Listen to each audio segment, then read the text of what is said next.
Hello, Scuttlebutt listeners. Welcome back to another installment of World of Wargaming. Today, I am with probably one of my most anticipated interviews I've had since starting World of Wargaming.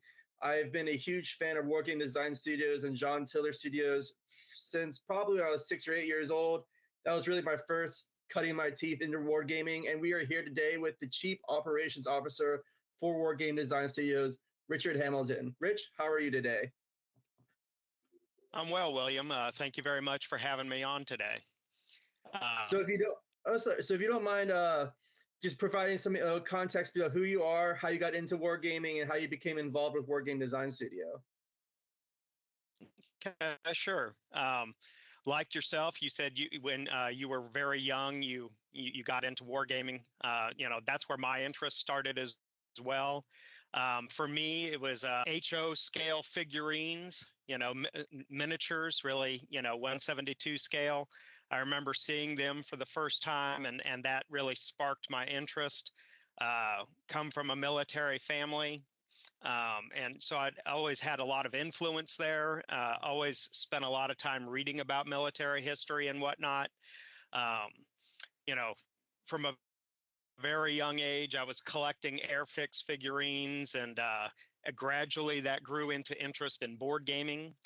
The old Avalon Hill, SPI, SSG, and so on. Tobruk, Squad Leader, Arab-Israeli Wars, some that you might have heard of. So anyways, that's all pre-internet days. So the vast majority of people that I knew had no interest in that type of thing. I would be lucky to find somebody that wanted to play a game of chess or maybe Risk. But that was pretty much stretching people from that point. As I got a little older in my later teens, I had a friend who would play Axis and Allies with me, but that's that's about as far as it got. Anyway, so life moved on. I served 4 years in the Navy, came out in my mid-20s, and entered the computer field, started doing computer networking and whatnot. One day I was in one of the big box stores, I forget which one it was, browsing the computer games, and came across Battleground Ardennes, which is a John Tiller game published through Talonsoft. Picked it up, and it was, just definitely caught my attention. Kind of a mixture of board gaming and miniatures all rolled up into one, and obviously interest in the subject matter.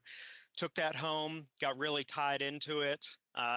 Looked at the insert, and there was more games, and so I went out and found another one, Battleground Gettysburg. I can tell from the pictures on your video there, you're really into the Civil War. So am I. My primary interests are pre-20th century conflicts. So with Gettysburg and then the other subsequent Battleground games, I was completely hooked. John had his own personal website, and he published a scenario editor for the Battleground games that didn't ship with the games, but an editor that would allow you to make adjustments and whatnot, and that was awesome. So I jumped in there and started doing my own thing, and then he would take submissions. So I started emailing him my scenarios for posting on his website. So anyways, we got going back and forth, exchanging messages and whatnot. Actually ended up meeting him in person, probably in, I guess it was 1998. He showed me a copy of Campaign 1776, which was going to be his new game released through his new publisher, HPS Simulations. So he made the jump, left Talonsoft, and put that game out. And based on the relationship that we had established, he offered me my own game to create, and that was the War of 1812. So I absolutely jumped on that opportunity, and it was a huge learning experience, because now I was not just reading for pleasure and my own interest, but now I needed to convey the knowledge that I was gaining through my research, right? And I needed to compile it, condense it down, and parse it from all the stuff that I was reading. It was really kind of amazing as I got into it that there's just so many almost romanticized, very biased accounts of the War of 1812. I don't know if you or your listeners realize how close we came to losing that war. I honestly, I really think if it wasn't for the Napoleonic Wars raging on the European continent, that we would have definitely lost. Britain, if Britain would have been able to focus all their attention on us, it would not have gone well. So anyways, did that, got a game published, and then John recommended me to Scott Hamilton with HPS to be their customer service rep, because here I am, an avid John Tiller gamer, and HPS was his primary channel, and more games were coming out, so I was a natural fit to support the John Tiller products. I filled that role for the next 20 years, handling all the email and web interaction with customers. In about 2010, John spun off and started self-publishing through John Tiller Software. And then probably about 2004, he had begun working with the government. So he had done contract work with the Air Force, and then he did some work with the Navy as well. His flagship product, if you will, with them was the Modern Air Power, or also called Theater Air Power Visualization, or TAV.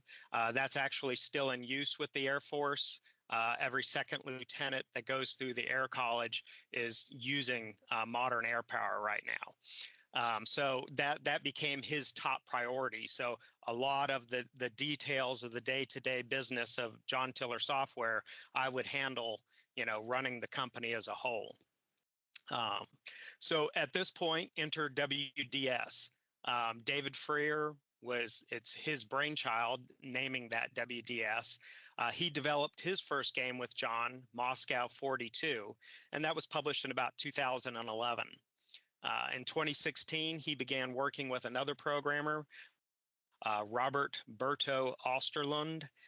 You may be aware of him. He's the programmer that also works with Matrix Games behind Campaign Series Vietnam and whatnot. So he still works with us as well. So they formed Wargame Design Studio, it just sort of a global conglomerate, if you will, sort of a name to a group, right? And then they took over management of Panzer Campaigns and the Civil War Battle series from John. The output of everything that they were doing, though, was still published through John Tiller Software. David and I began our working relationship then. Obviously, I was primarily running JTS, so we were getting to know each other and establishing the framework that we are using now, right? So in 2020, John Tiller began talking about retiring and stepping back from the company. We explored options on how to proceed, but before things were finalized, John was diagnosed with a brain tumor and very rapidly declined. Unfortunately, John passed away in April of 2021. Lost a good friend there, and quite frankly, the best boss I've ever had. He's a really good guy to work with. So at that juncture, David and I formed an official partnership in WDS LLC. We purchased the intellectual property rights for the John Tiller catalog and all the source code, and we rebranded John Tiller Software on November 19th of 2021 and began an extensive overhaul of the existing game catalog. As we approach our 2-year anniversary here in just about 2 more months, we're pretty happy with the progress that we've been making. Virtually all of our 108 titles have received some sort of update thus far, most being extensive enhancements in both graphics and engine functionality.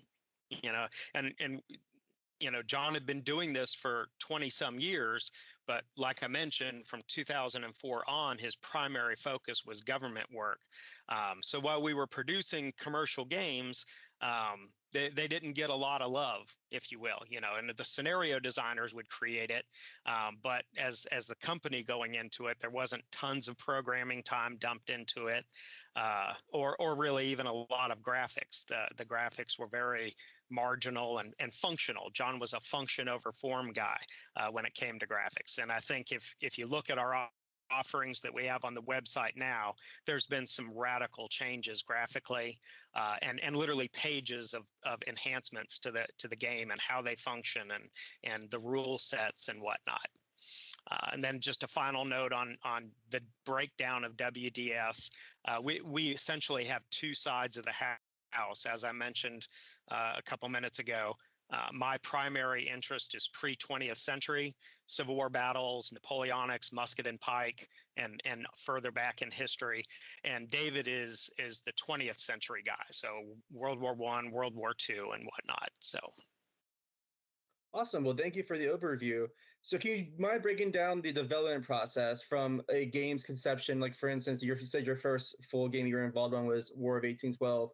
So you're told, make this game. How do you then go from start to finish to having a completed product?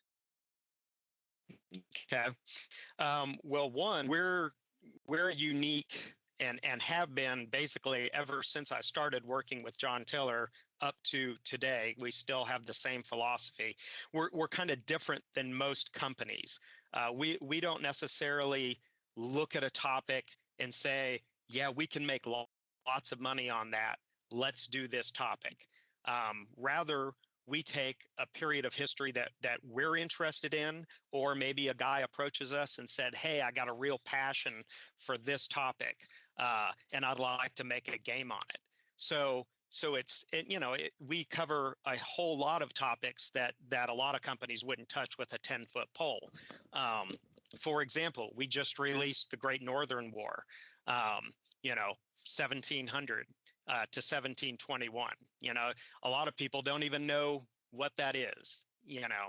So we will take risks, if you will, on other topics. So we fit a niche within the wargaming niche.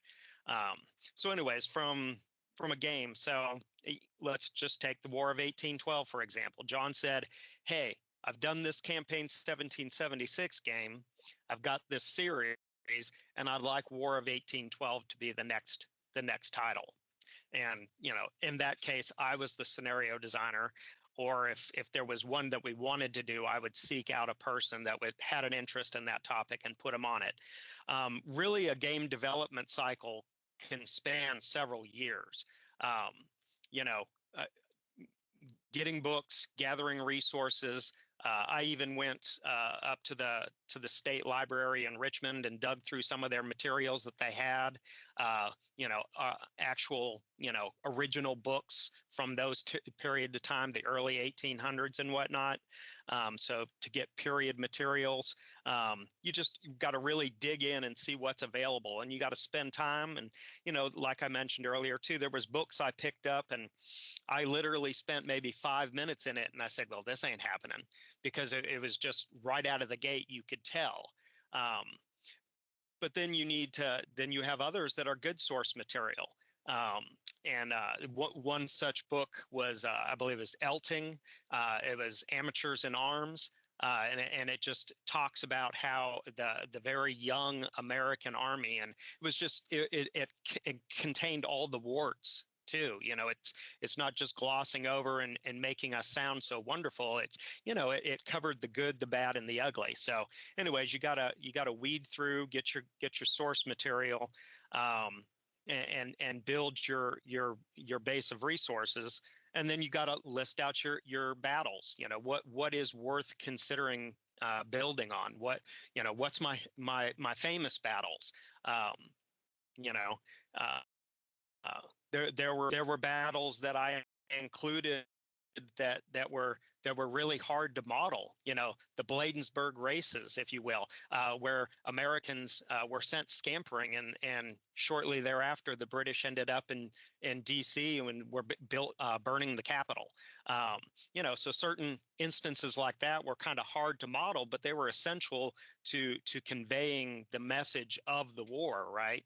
So you line up all your different battles, make your OOBs, your orders of battle, figuring out what units are there, values that you will assign to units, what type of weapons they would handle, what leaders are there, what your ratings need to be for leaders. And then I go in and start making the maps. For that particular title, John actually did the maps for it. So we'll take a topographical map of the region, we'll do the general layout, and then you go back through your research and you'll have descriptions of how the battle unfolded, and you make sure that all those attributes are accounted for in your map, right? Because when you're talking several hundred years, the topology is usually changed. So you need to account for those type of things. And then once you start, you got your OBs, got your maps, then you start getting into scenario creation.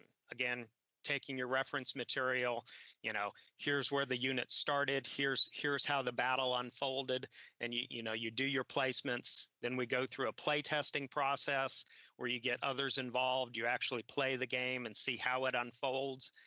Sometimes, you need to make adjustments that the engine say, sometimes we'd have programming resources available to make changes, to make the engine do things we want to do. Sometimes that's a little bit of a bridge too far, and you have to do other things within the engine to account for those. Fixing units, or placing objective hexes that will cause the battle to flow certain ways. And then there's also the campaign element, which on the pre-20th century is linked battles. So you'll have a decision tree that you go through, and you create it, and you'll, at each point, you have at least one, if not two or three different choices for each army. And based on those choices, they'll bring you to a battle. So they might all lead you to Chippewa, but based on the choices the two sides made, they might have different unit placements, or different units might arrive at certain times. And then again, based on the time of the campaign is covering, losses will carry over if they're if it's like a couple days later or a week later, chances are losses will carry over. But if you have a campaign that's like stringing all the historical battles together, but there's months between the battles, that the losses won't carry over because there's been forced reorganization. So you might have an entirely different OOB, right? Does that make sense? Oh, absolutely. Okay. So anyways, and then publishing, just master it and off on the website, and away we go. But so from beginning to end, you're talking at least a 2-year process, from conception to publication, no less than 2 years. Oh, thank you for that. So for audience members who maybe have never heard of Wargame Design Studio or John Tiller or his format of the games, do you mind just describing what the gameplay is like and what separates your games from other war games? Okay. If I start wandering too much, bring me back into line. So. Oh no, please wander away. No, not all who wander are lost. That's right. Okay, so we have 12 different series of games. 10 of those series are turn-based, and 2 of them are real-time. So I'm going to give you a really high-level view, because with 12 series of games and 108 different titles, I can't really focus on one. These are kind of generalized comments. So turn-based games happens in turns, right? You got side A and side B, and it goes back and forth. But there's a variety of different ways that those turns can play out based on the optional rules that are selected. So you can have them fold out in phases, which would be a movement phase, defensive fire phase, offensive fire phase, and then melee phase. Or and then within that, you can use, manual defensive fire, or you can do automatic defensive fire. Obviously, manual means that second player is controlling every aspect of that defensive fire. Automatic would be the computer is handling it.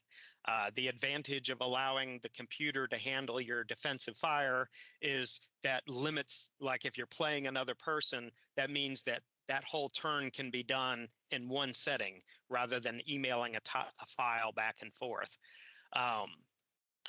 Or you could have it done in turns, which would encompass, your fire, your move, and your melee all happening within the same.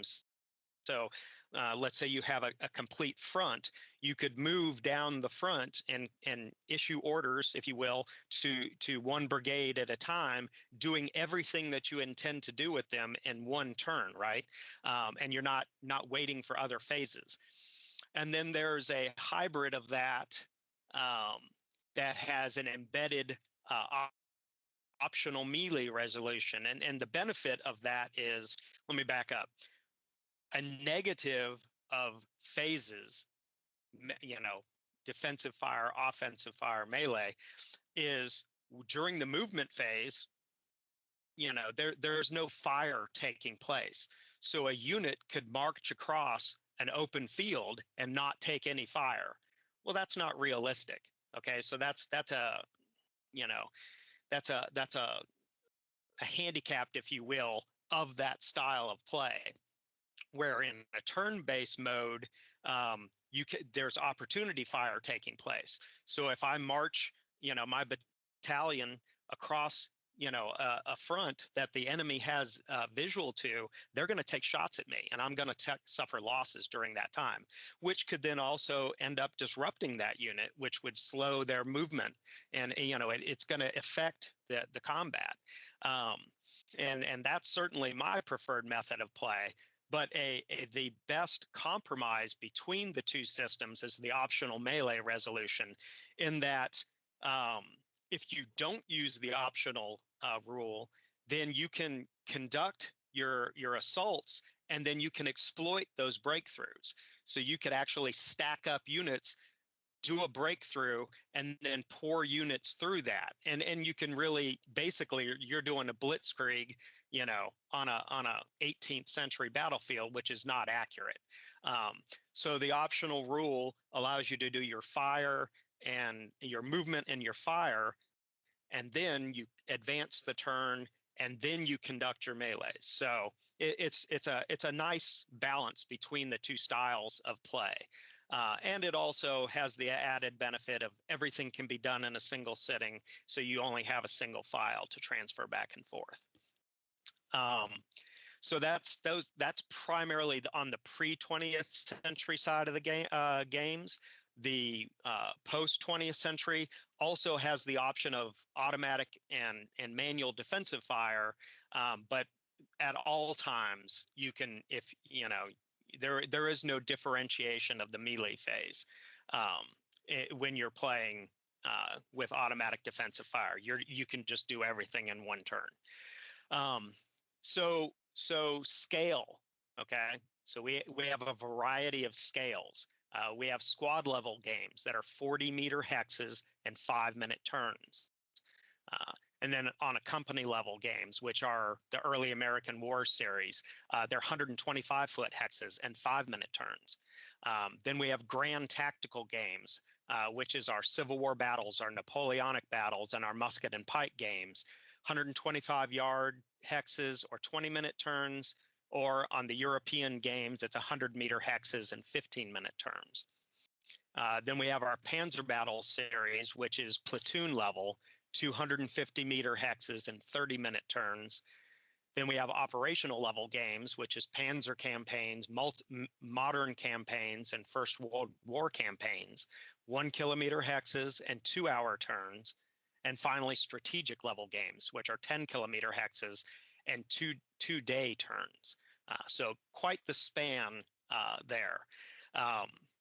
And, when it comes to, World War II topics, we have squad level platoon level, operational level, and strategic level. So if World War II is your thing, there's a variety of levels to choose from.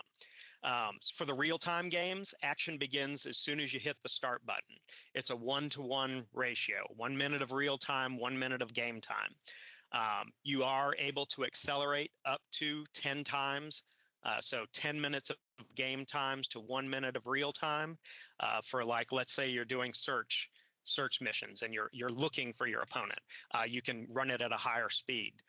The games are also pausable, though. So let's say you're playing midway and you want to do your carrier operations, where you want to assign some orders to bring some aircraft up from the hangar to get them on the flight deck, and you want to assign some missions to them so that when air operations can commence, they will start launching aircraft, and when they're all airborne, they'll head off on a search mission or a strike mission. So you could pause and you could do those commands, and then you can activate the game again, and it'll start executing those. I would like to, that's a whole lot to digest. You're like, okay, yeah, I kind of generally understand what you're saying, Rich, but not really. So if somebody's listening to this and they have an interest in exploring that more, we have free demos for 9 series of our games. So if you go to our website, wargameds.com, there's and you scroll down to the lower right, there's a thing, an icon that says game demos. And that'll allow you to, download their fully functional games, do everything with the demo that you're going to be able to do with one of our full games. They just have a lot less content. Okay, so say the Final Struggle demo, which is for it's based off Campaign Waterloo, where there's only 6 scenarios in it. But you can play their battle out. So you see how the game works. You have access to the whole rules and everything. So it's a good way to dip your toe in and see whether that is something that you like. So again, there's 9 different series represented up there. Okay, so that's kind of high level of just basic gameplay and scales. Our games are very detailed.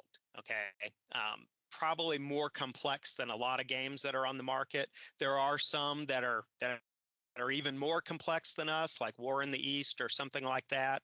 But we are on more of the complex end of things. A player can do as much or as little as they wish, though. So, for example, you're playing a Panzer campaign's turn, and you can move the units that you want to move. You can assign an AI order to move, a formation, closer to the front. Maybe you don't want to go through the process of actually moving them. You just want to assign that order, and then you can conduct fire with the things that you're really focused on. And if you don't want to do the whole thing, you can activate the AI, and the AI will handle the rest of your turn. For a micromanager like me, doesn't really excite me. I want to be in control. I like to run everything. But for somebody that may want to play a big battle but doesn't want to get into the nitty-gritty of every single unit, then that is an option. We've also been making a variety of changes since we became WDS in making management a little easier.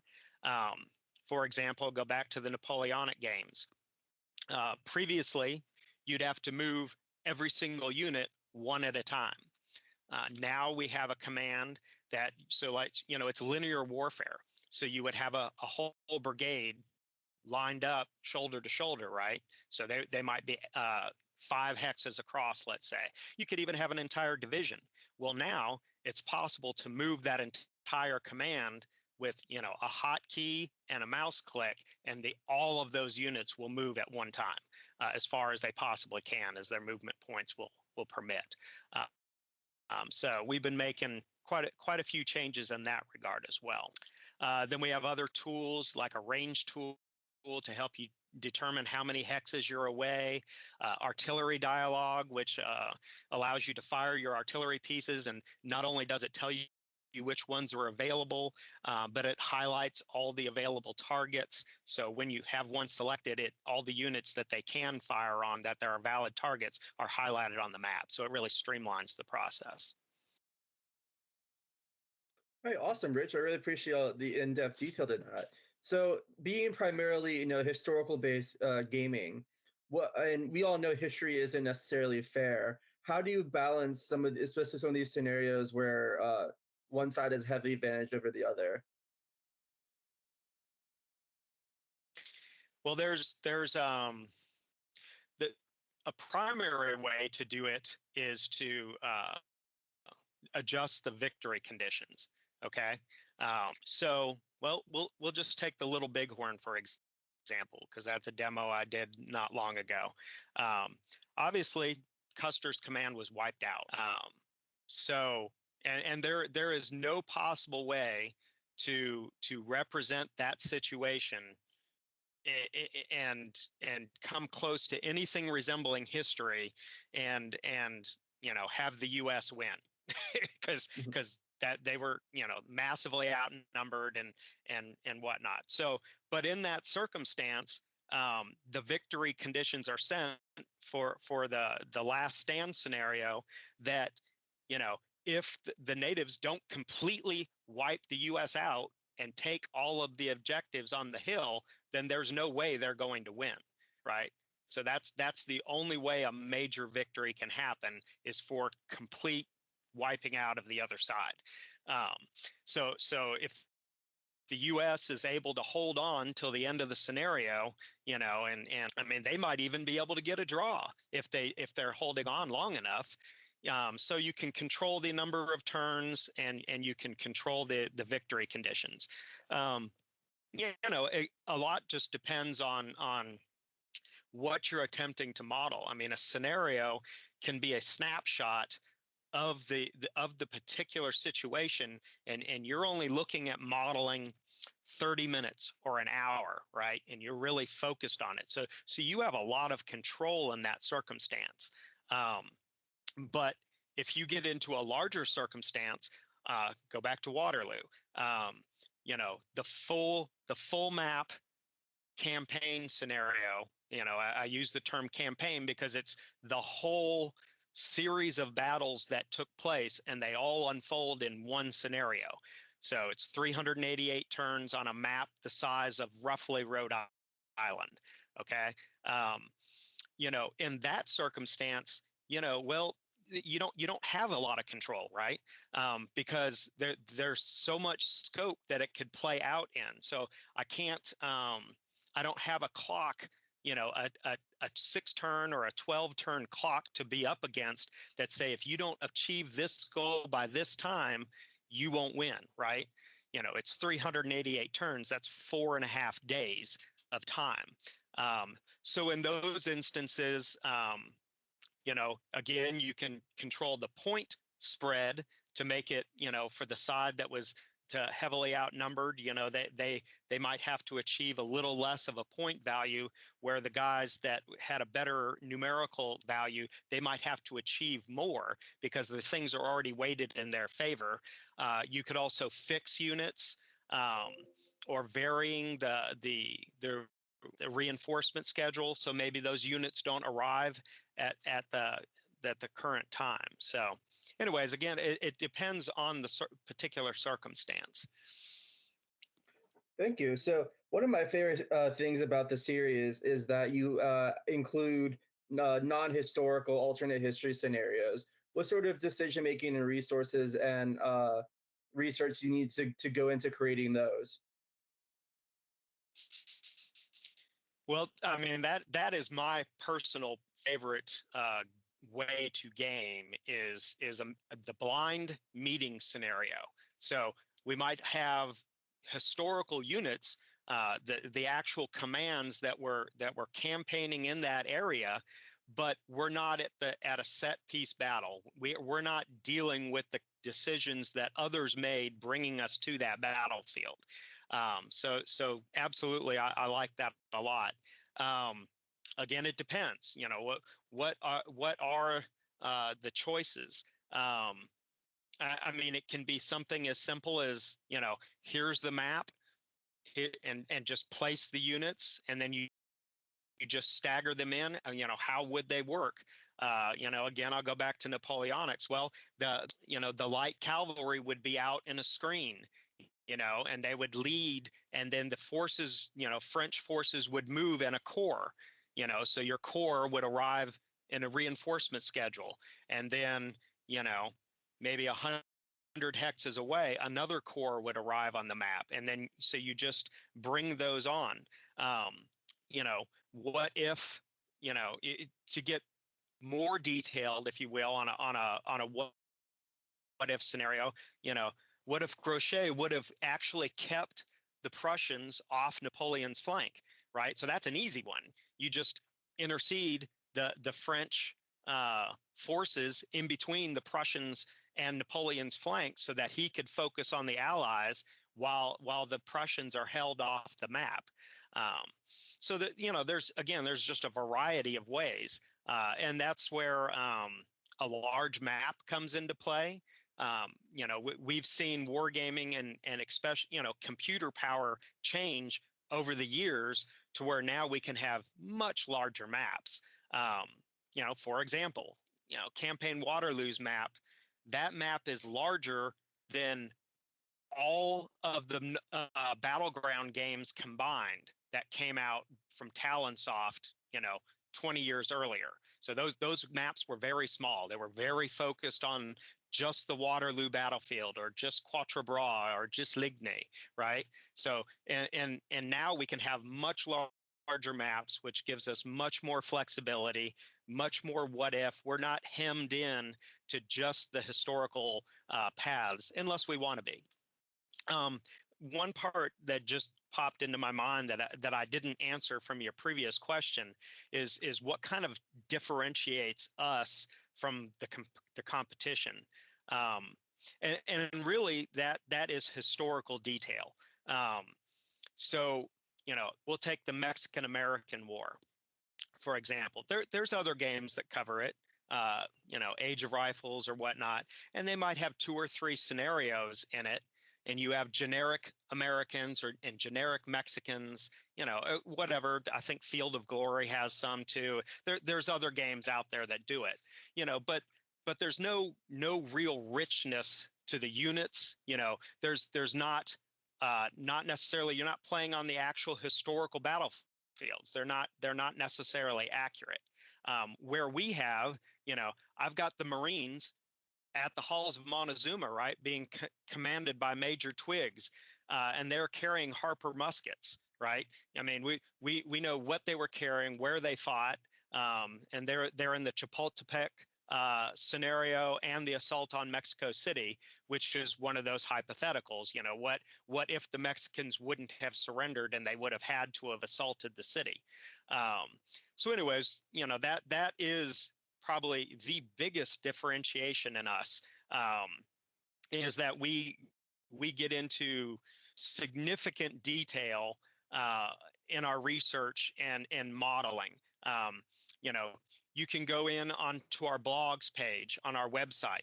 So if you go to, again, wargameds.com, there's a news tab, and there is all our blogs, right? And some of those are just news announcements or what we've done with updates, but there's a few up there that are talk about the research, and it goes into the nitty gritty of how we're looking for information on the units that we're modeling, and we're not just slapping designations on these units and Panzer Group 1, 2, and 3. We're getting to the details of what these units are, and then we consider all those factors when we make those ratings for those units. What's the battle history? What's their past performance? That's why those units get those ratings. So anyways, that really is an underpinning of the games that we make. Thank you. So one part of aspect of wargaming for professional military education is getting, as you say, your reps and sets in, getting practice in on just the acts of decision making against an opponent. But your wargame design studio offers a different aspect. How do you recommend it to be used as a historical teaching tool? Okay, well, I mean, I would take that from two different angles. Both the personal, personal education, and then professional. So from a personal standpoint, we all know, generics about a situation. Everybody knows about Gettysburg, right? And they have a kind of a general idea, and obviously they know who won it. But our games will allow you, not everybody knows that campaign really kicked off at Brandy Station down in Virginia, or what happened to the forces after the retreat back into Virginia. So our games are going to open up doors like that and include, actions that somebody might not be aware of relating to that campaign. Or then we have other titles that have battles that people might not be know about at all, like Campaign Ozark, Wilson's Creek, Pea Ridge, Prairie Grove, and Lexington. So by firing up one of our games, it can really lead you in a research path of your own. I often tell people our games are best accompanied with, your favorite book on the topic, where you can read about it, and then you can fire up a game and you can step through going over the actual battlefield and how that situation unfolded. As you're reading about it, it's like, man, what if they would have done such and such? Well, bam, okay, here's the scenario. And if we don't have that what if already built into the game, you can use the scenario editor and make it yourself. So anyway, so there's that personal level. From a professional standpoint, there's also a variety of ways. Situations can be modeled, replicating real world situations, which require participants to make decisions and follow through on them, to understand the consequences of those decisions. So we can read about what happened in a battle, but war games allow you to try different things, what if situations like we've talked about, and explore potential outcomes if different decisions were made. So you can take, we have modern campaigns. You can take a modern armored division and say, okay, well, you're going to go on the North German plain, and this is where this is your area of operations, and you can you say, here's your parameters that you're going to operate with, and then here's the place that you're going to do it, and you could send the players to execute those commands. The best way to do that is in a blind situation, to where you have a third-party moderator making the scenarios. So you have the two sides that know about what their resources are available to them, but they know nothing about their opponent, and they just have a general idea of the lay of the land. And then the moderator makes the scenario for them, actually starts the first turn so that there's no way for either side to look at anything. And then you launch in there, and then you have to conduct your reconnaissance, and you have to discover things. And then you can play these scenarios out, and then you can debrief on them. You can do an after action report and say, okay, well, here's where you started. Here's the events that took place during this exercise, and here was the final outcome. What did you do right? What could have been done better? What was a catastrophic fail, right? And then, no lives were lost or material expended to make those decisions happen, right? Awesome. Well, thank you for that. So currently, well, not currently, because now we have in the process of getting a new commandant on the Marine Corps. But the previous commandant, General Berger, made it clear that logistics is the pacing function of the Marine Corps. How are logistics included within your game series? By and large, logistics are abstracted. Now, I fully realize that if you don't have fuel and ammo, then you don't fight, right? So that's and that's just the reality of it. But the games were designed originally to model specific battles. Okay, so the forces have already arrived. They're supplied. Now we can make it to where units are low on ammo from the turn one, right? So we can replicate supply issues, but really it's designed to where all of that is handled in the background. Scenario designers, myself and others, over the years have pushed the envelope and made those big maps, the Waterloo map or Jena, or any number of other ones, just huge maps. So that brings it in a little bit further. The pre-20th century games, the logistics are limited to small arms ammunition. So you have supply wagons. They must be within a certain number of hexes of a unit in order to resupply them. And units can go low on ammo, and they can run out of ammo if they're outside of their supply spheres. And there's consequences for doing that. But once a supply wagon gets near them, bam, they get rearmed. So you're never going to run into a situation where they don't have my type of ammo on the wagon. It's going to be there. So in the more modern titles, supply is a little bit more robust. You have units can go low on fuel and low on ammo. There are supply trucks as well, but not everybody wants to get into managing logistics. So we also have virtual supply trucks. So where if the OOB's been built to support it, a player can select that optional rule, and then all that's handled for them automatically. So as long as they don't allow their units to be surrounded, they will always be in supply. Now, just a brief comment on the real-time games.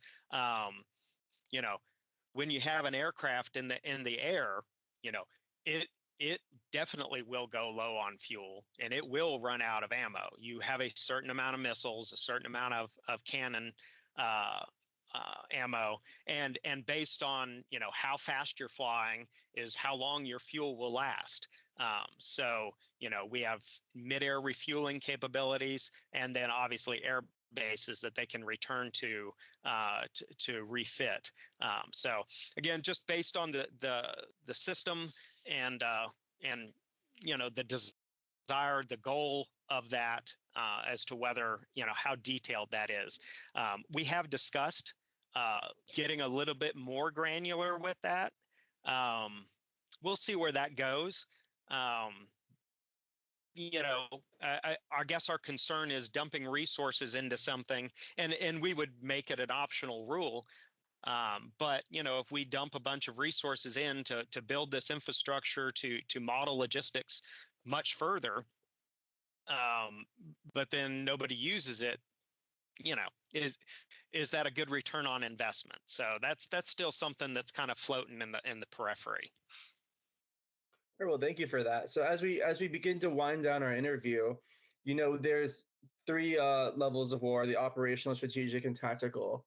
From Wargame Design Studio, just from your personal preference, which title from any series would you recommend for each? Well, probably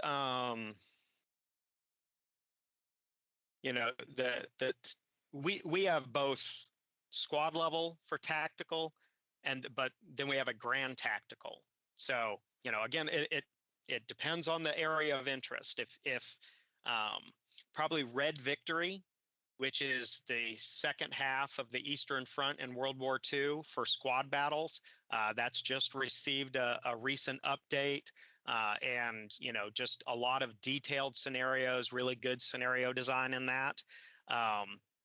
But for the grand tactical, that's Civil War battles or Napoleonic battles, you know, probably Campaign Gettysburg or Campaign Antietam for one of those Civil War guys, or Waterloo, or Leipzig for the Napoleonic guys.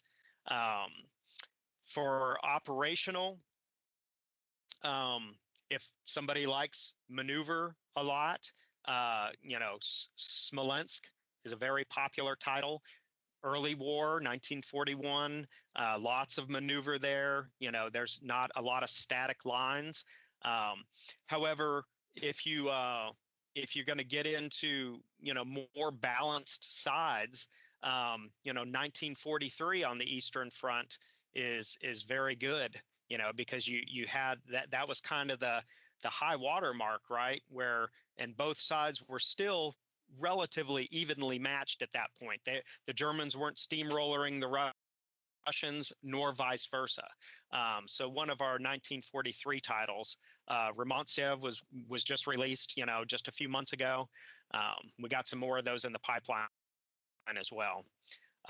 Strategic, we really only have 2 published titles at the strategic level right now.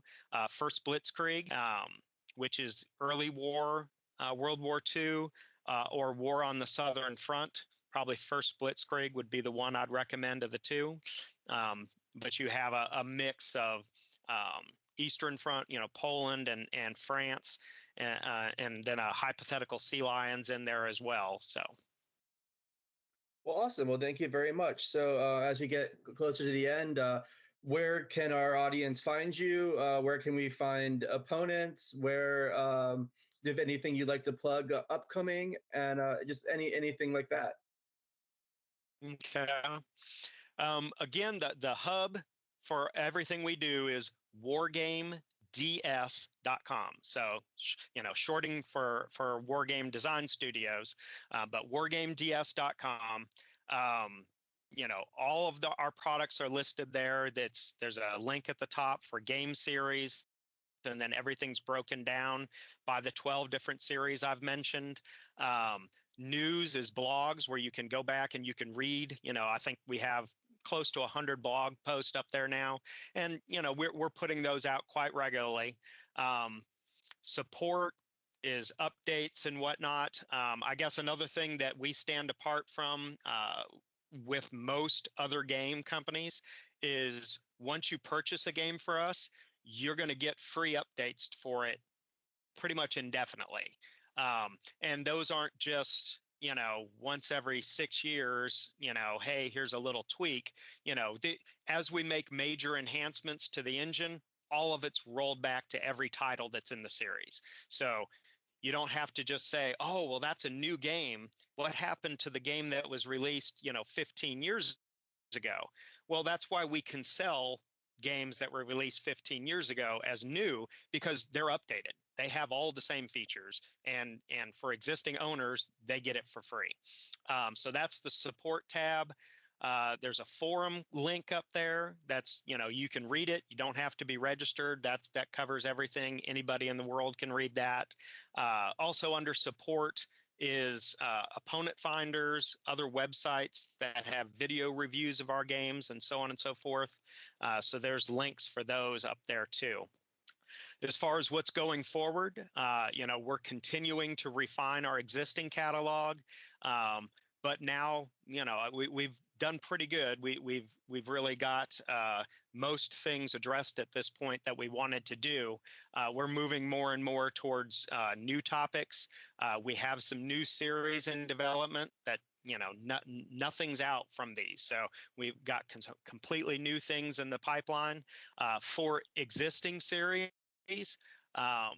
You know, this isn't exactly news because we mentioned this one in our second quarter blog post, but Oriel 43 is the next title in the Panzer Campaign series. This takes place from the Soviet offensive in the summer of 1943. So it's the region just north of what Romantsev covered.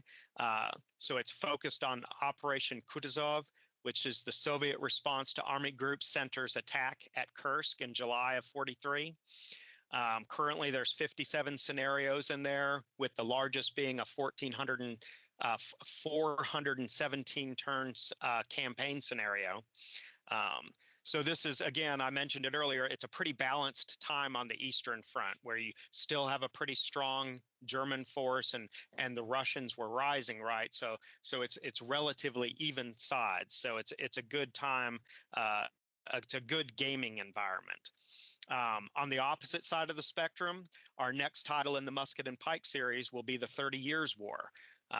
So we're bringing that. It's late in testing now. That's 1618 to 1648, and covers all sorts of battles all over the European continent. Currently, we've got 70 scenarios and 2 campaigns that are going to be part of that. And there's been extensive engine enhancements as well. So like I just mentioned previously, when 30 Years War releases, about a month after that, the other games in that series will get a free update. So Renaissance, 7 Years War, and Great Northern War will all get an update. And they'll get all the enhancements that were rolled out with 30 Years War, and they'll get that for free.